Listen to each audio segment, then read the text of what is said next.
বউ, তোমার জন্য জন্মদিনে উপহার এনেছি।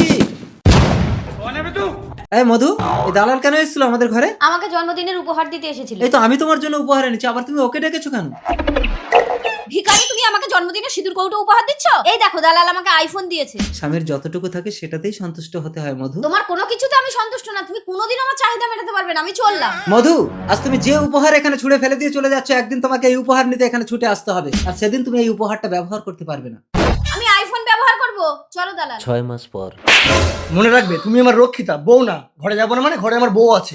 আমার স্বামী কোনোদিন আমার গায়ে হাত তোলেনি। এই যে 6 মাসের ঘর ভাড়াটা বাকি আছে, ঘর ভাড়াটা দিন।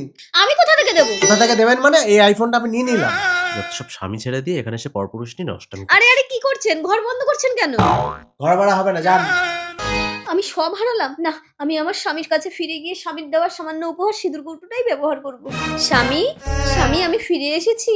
স্বামী কোথায় গেল? স্বামী, এই তো, এই তো আমার স্বামীর উপহার। এই সিঁদুর কৌটো আমি সারা জীবন যত্ন করে ব্যবহার করব। স্বামী, স্বামী ওঠো, দেখো তোমার উপহার আমি নিয়েছি। কি গো, কথা বলছো না কেন?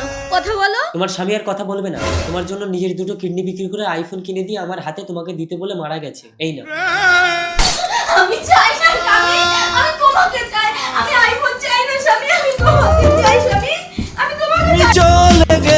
আপনার কাছের মানুষটিকে সবসময় মর্যাদা দিন।